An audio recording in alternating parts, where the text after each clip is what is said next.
Olá, o Palácio Pedro Ernesto completou 99 anos. No programa Câmara Rio, reportagem especial de hoje, eu vou mostrar os preparativos para o centenário da sede do Poder Legislativo Municipal. Contagem regressiva. O Palácio Pedro Ernesto se prepara para completar 100 anos. Ele está sempre, vamos dizer assim, de alguma maneira, sendo referência para os movimentos sociais. Em 1923, surgia na Cinelândia o prédio que anos depois seria a sede da Câmara Municipal.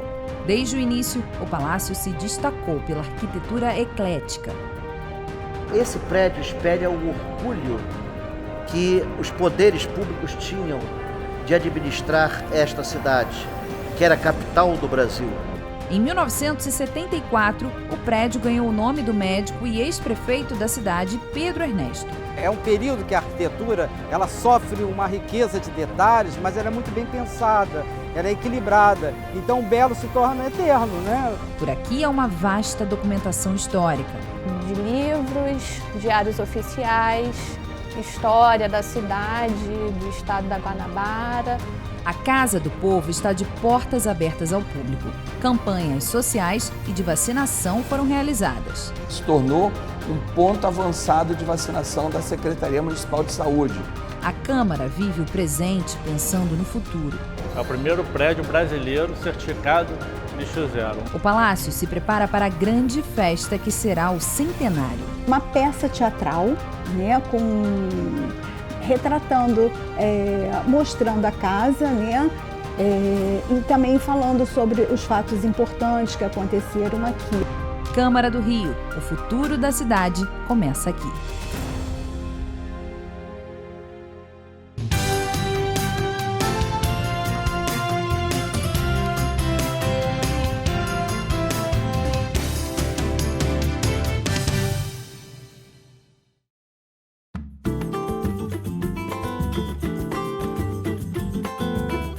O ano de 1923 ficou marcado pela criação da Rádio Sociedade do Rio de Janeiro, a primeira emissora de radiodifusão do país.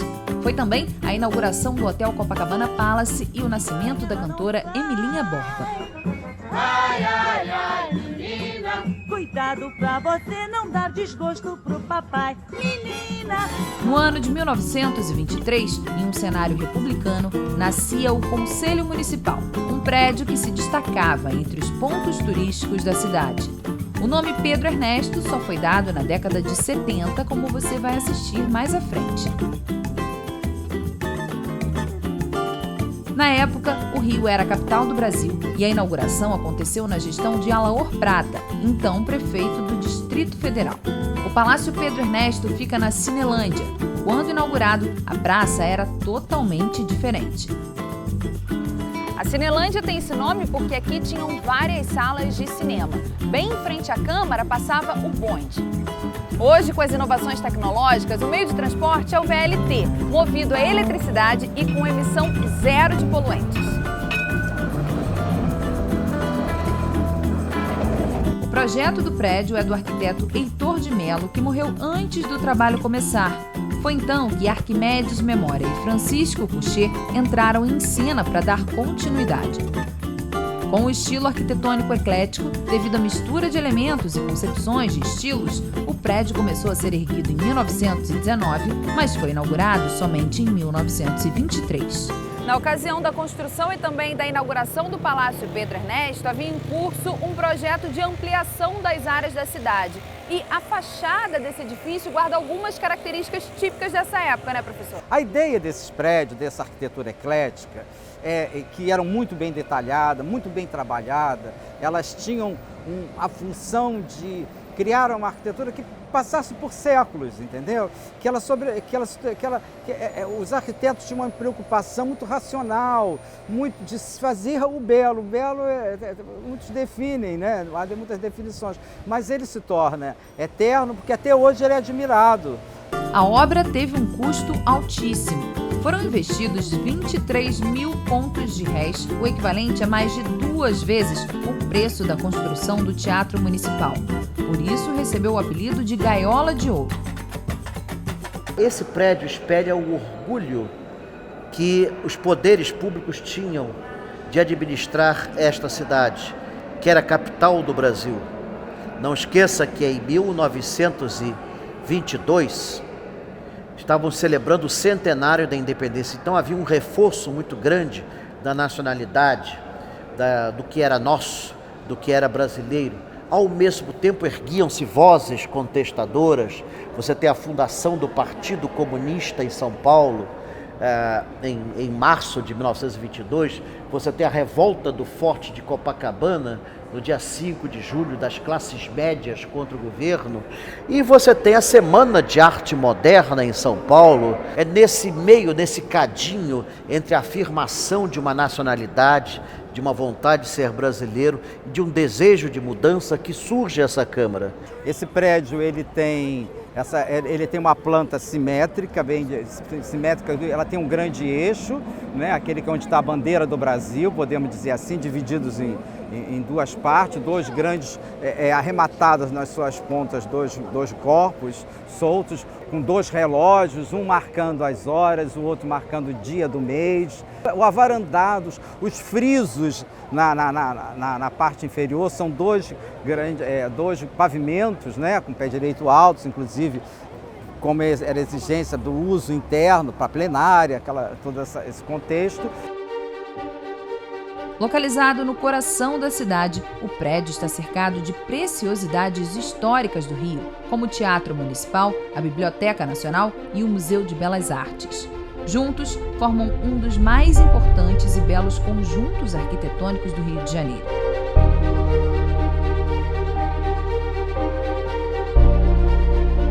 Antes de ocupar o prédio, a Câmara teve outras 14 sedes. Entre elas, a Casa da Câmara, Casa de Cadeia, no Morro do Castelo, a Casa Térrea, ao lado da Igreja de São José, a Cadeia Velha, o Arco do Teles, o Paço Municipal, o Palácio do Campo de Santana e o Liceu de Artes e Ofícios. A Câmara Municipal ocupou o prédio de 1923 a 1937. Com o golpe decretado por Getúlio Vargas e a instalação do Estado Novo, o Poder Legislativo foi dissolvido. O espaço ficou interditado. Só em 1946 foi reaberto e reocupado pelos vereadores. No dia 21 de abril de 1960, Brasília se tornou a capital do país. Por aqui foi criado o Estado da Guanabara e a Câmara deu espaço à Assembleia Legislativa. O Estado da Guanabara durou por 15 anos. Tempo suficiente para transformações importantes na cidade, como, por exemplo, a abertura do túnel Rebouças e a construção da Ponte Rio-Niterói. O icônico prédio da Cinelândia continuava escrevendo sua própria história. Em pleno regime militar, em 1967, foi inaugurado o restaurante Central dos Estudantes, próximo ao aeroporto Santos Dumont. Conhecido como Calabouço, era um galpão mantido pelo governo federal. Era muito comum manifestações de alunos contra a qualidade da comida e a insalubridade do espaço. Mas no dia 28 de março, o final foi diferente. Os alunos foram cercados por viaturas policiais. Houve confronto.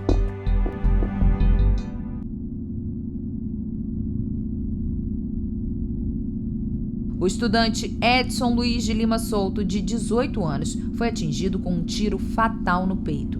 O corpo do jovem foi carregado até o prédio do Legislativo. Na hora acontecia uma sessão plenária, que foi interrompida. O corpo de Edson foi estendido no saguão e ali mesmo feito um velório, atraindo uma multidão. Com a criação do Estado da Guanabara, a Assembleia Legislativa do Estado da Guanabara passou para este prédio, que era maior. Já nos anos 50 tinha sido feito um anexo atrás, o Palácio Tiradentes não tinha isso. Então a ALEG, né, a Assembleia Legislativa, passou para cá. E eles vão ficar aqui até 1977. 1977. Mesmo depois da criação do Estado do Rio de Janeiro e do município, eles continuaram aqui, insistiram em ficar aqui. Com o fim do Estado da Guanabara, em 77, o prédio voltou a ser sede da Câmara Municipal.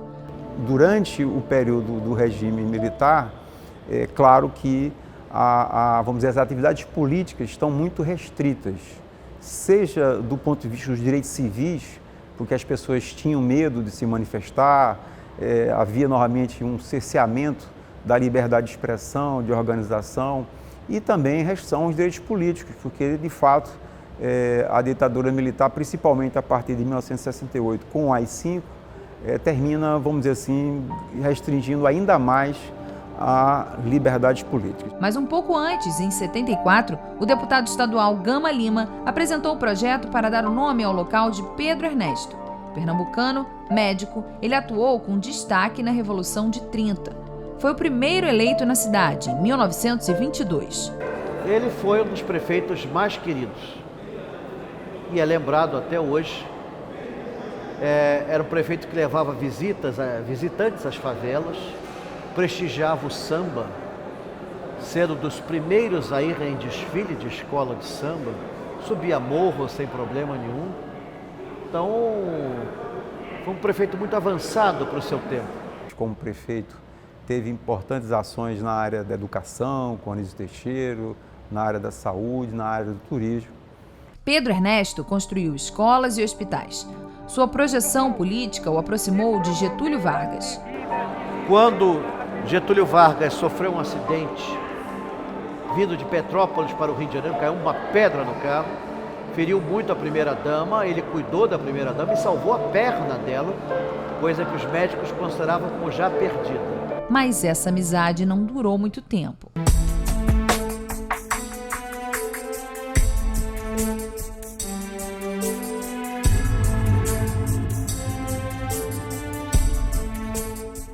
Infelizmente, ele teve sonhos de ser presidente da República quando Getúlio sonhava em ser ditador. E aí ele foi envolvido injustamente na intentona comunista de 1935, foi preso, na cadeia pegou um câncer do qual não mais se recuperou e dali saiu para morrer em 45, pouco depois que ele foi libertado. Há toda uma vaidade, uma disputa de poder com o governo federal de Getúlio Vargas, e aí Getúlio acusa de ter se envolvido na intentona no levante comunista de 35, ele é preso, já muito fraco, enfim, depois vem a falecer.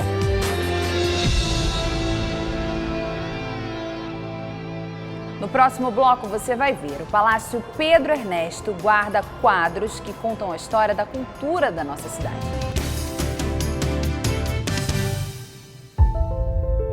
Nesse bloco você vai conhecer toda a riqueza cultural que existe no Palácio Pedro Ernesto e todo esse acervo está aberto à visitação do público.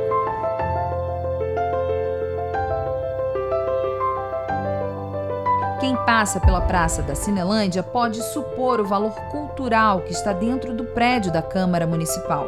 O edifício, tombado pelo Instituto Estadual do Patrimônio Cultural e pelo Instituto do Patrimônio Histórico e Artístico Nacional, mostra um estilo eclético que foi projetado pelo arquiteto Heitor de Mello. Uma das obras é do artista Eliseu Visconti, um mural de 50 metros quadrados em que a figura feminina representa a cidade do Rio de Janeiro. E o que falar do Salão Nobre? Em estilo Luís XV, quem entra se deslumbra com a beleza do ambiente com arremates de tinta dourada e teto com obras dos irmãos Chambellan e de Oswald, inspirados em ideais greco-romanos que lembram tradições do paraíso. Diretamente ligado à varanda principal do Palácio Pedro Ernesto, eis o Salão Nobre da Casa de Leis do município do Rio. Não poderia ter outro nome esse espaço. É isso mesmo, é um salão nobre, um espaço generoso, com pé direito alto, né, bem trabalhado e mantendo aquela linha da riqueza de detalhes, de desenho, como o ecletismo pedia. Um piso todo trabalhado, com desenhos em madeira, né? A gente nota que cada ambiente tem um desenho específico que marca o espaço, né? Esse aqui é belíssimo desenho também. Depois nós temos um rodapé em rosso Verona, né? Um material, um granito, mármore riquíssimo, os rodameios, as colunas ressaltando, né? Esse teto em curva, né? Em arco quebrado, não plena, mas com afrescos também, com alegorias, em pastéis, claro, mas é muito bonito. E dois espelhos, dois imensos espelhos na ponta, para ampliar mais ainda o espaço, né? O interior do palácio é rico em detalhes e obras de arte, como um maravilhoso vitral representando alegorias à bandeira e à República e um mural de 50 metros quadrados pintado por Eliseu Visconti, homenageando os trabalhos do município do Rio. Neste mesmo pavimento, ainda se encontram diversas peças em bronze. Um dos locais mais importantes é o plenário, local onde são decididos os grandes problemas relativos à cidade. É impossível resistir a querer registrar os detalhes desse plenário tão bonito.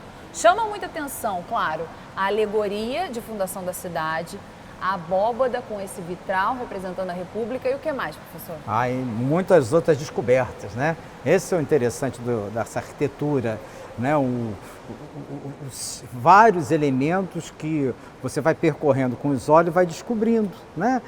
É o detalhe sobre a coluna do balcão da mesa, é a base em pé de leão, são os lustres bem trabalhados, são os frisos minuciosamente colocados, é a paginação das pedras que seguem um ritmo perfeito, né? Todos marcados, as cornichas, são o contraste entre a pintura do afresco, né? e os móveis escuros, né? Destaque ainda para a pintura de Rodolfo Amoedo, retratando a fundação da cidade por Estácio de Sá. Na parede de fundo do espaço, podemos observar o quadro O Suplício de Tiradentes, de Francisco Aurélio de Figueiredo. Nas paredes ao lado, estátuas de Estácio de Sá e Rui Barbosa, de autoria de Honório Peçanha. Na sala inglesa, ao lado do plenário, encontramos o patriarca da independência, José Bonifácio, pensando o Brasil, na tela de Eduardo Sá. Pode-se observar também 2 painéis laterais em forma de tríptico, pintados por Décio Vilares e que representam a partida para o trabalho e a volta do trabalho, identificando cenas da vida rural e datados de 1923. É neste espaço que os parlamentares discutem os projetos que serão votados. Há aqui um confessionário que era usado como gabinete de votação quando o voto era secreto. O estilo eclético, ele permite justamente uma variedade de adornos de acordo com o uso dos ambientes. Aqui na sala inglesa, o que o senhor destaca? Eu destaco aqui, primeiro, a madeira, né, com o material mais predominante, né? A madeira que é um isolante acústico, não faz a propagação do som, tanto nas paredes como no piso, o piso mais claro, né? Para você ver, existir um contraste e marcando o desenho também. A Casa do Povo, que é como a Câmara Municipal é conhecida, não tem apenas riquezas artísticas e arquitetônicas. Criada em 77, a biblioteca possui uma vasta documentação da cidade e do legislativo. Nossa missão é apoiar, bibliograficamente, através de pesquisa legislativa, as atividades da casa e aos cidadãos também, através dessa memória que nós preservamos, através de livros, diários oficiais, história da cidade, do estado da Guanabara, principalmente desde 1977 para cá. Um desses documentos data de 1922. É uma contribuição da cidade do Rio, ainda como prefeitura do Distrito Federal, em comemoração ao centenário do FICO. Então é uma das publicações mais antigas que nós temos aqui, datando de 1922. Mas a Câmara também pensa no presente. Os portões do Palácio Pedro Ernesto foram abertos para ações sociais, como, por exemplo, doação de sangue e para vacinação contra a gripe e a Covid-19. Se tornou um ponto avançado de vacinação da Secretaria Municipal de Saúde. A ação mais recente foi o recebimento de donativos para as vítimas da enchente em Petrópolis, que matou mais de 230 pessoas no começo de 2021. Ao todo, foram doados mais de 10 toneladas de produtos como água, alimentos não perecíveis e itens de higiene pessoal. E nós ficamos responsáveis pela captação dos donativos, e nós fizemos aqui uma grande diferenciação que vale a pena ressaltar, que foi o que nós fazemos em defesa civil, que foi a separação dos itens, né? Roupa de adulto, roupa infantil, alimentos perecíveis, alimentos não perecíveis, água, agasalhos, até ração para cães e gatos, tivemos como donativos aqui. Outra novidade do agora, mas já pensando no amanhã, está relacionada ao meio ambiente. Em uma ação pioneira, a Câmara Municipal se tornou o primeiro prédio público do país lixo zero. Isso quer dizer que mais de 90% dos resíduos produzidos aqui foram destinados à compostagem ou reciclagem. É um exemplo muito importante, não só para a cidade, mas para o Brasil. É o primeiro prédio brasileiro certificado lixo zero. São 500 quilos aproximadamente de lixo, antigamente, né, e agora de resíduos, que nós conseguimos desviar do aterro e encaminhar corretamente para as cooperativas e também para a compostagem. O Palácio se prepara para a grande festa que será o centenário. Uma peça teatral, né, retratando, mostrando a casa, né, e também falando sobre os fatos importantes que aconteceram aqui. Desde 1977, o Palácio Pedro Ernesto já presenciou muitas histórias. As paredes dessa construção do século passado têm muito a dizer quando o assunto é a memória da cidade maravilhosa. Em 2023, esse prédio vai completar 100 anos. Qual a importância de haver uma manutenção adequada e também uma preservação histórico-cultural de um lugar como esse? Tudo, é tudo. Manutenção é tudo. E manutenção é uma palavra muito ampla. Não é só fazer a pintura, não é só tirar a poeira. Manutenção é adaptar o prédio às novas solicitações devido ao seu uso, ao uso que acontece aqui dentro, são as mídias que tem que se instalar, são os equipamentos novos que aqui tem que ser colocados. E tem que ser cobrada mesmo, porque isso é um patrimônio de todos nós, então todos são responsáveis.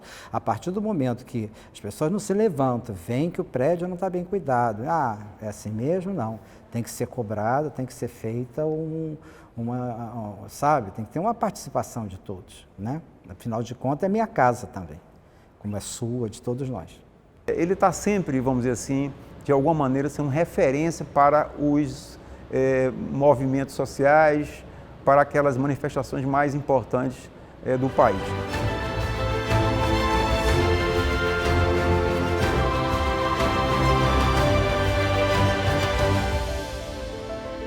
Se você quiser conhecer mais de perto a Câmara Municipal, pode fazer uma visita guiada, não precisa agendar. O Palácio Pedro Ernesto está aberto de segunda a sexta-feira, das 10 da manhã às 4 da tarde. O Câmara Rio Reportagem Especial de hoje fica por aqui. Acompanhe nossa programação em câmara.rio e também pelas nossas redes sociais. Muito obrigada pela companhia, até uma próxima.